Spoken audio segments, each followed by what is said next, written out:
In this video, we're going to understand how a typical user on a day-to-day basis can use the account and navigate around the added accounts that are in CyberArk Vault. So let's get started by logging in as a typical non-privileged user. So that would be Nexpertise user. Key in the password.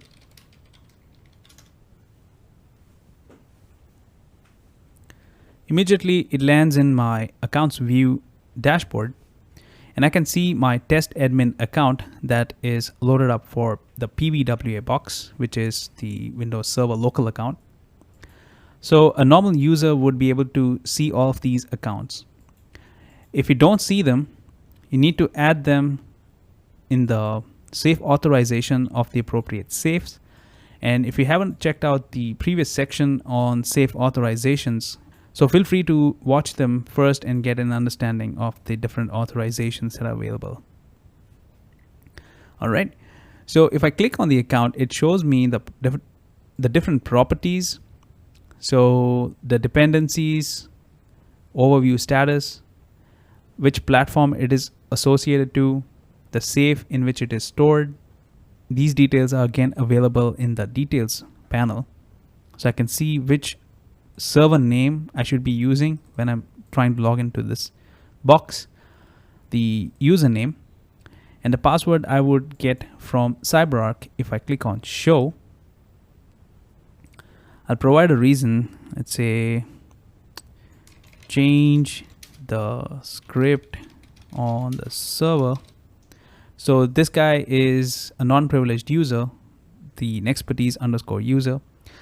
He needs to log into this box, which is PBWA, and change some of the scripts, and he would need the administrative credentials, right?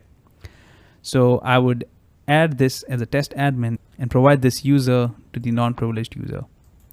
So I click on show, it should show me the password, and there you go. It's a simple, straightforward default password. You should never use this in production.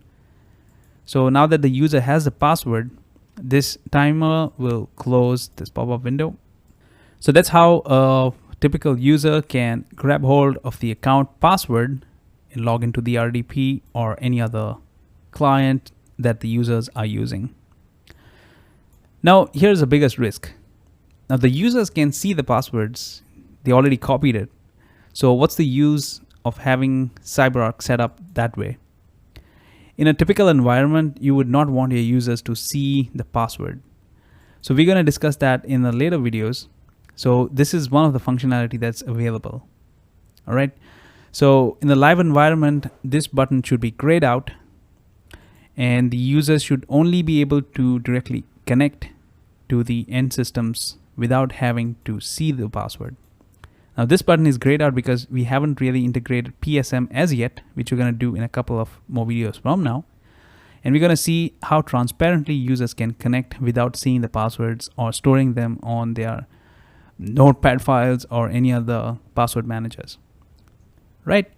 That brings us to the end of this current video. I hope this was informative to you and we understood how the general workflow is for a typical day-to-day user to grab hold of the passwords and use them with their native clients and connect to the different systems.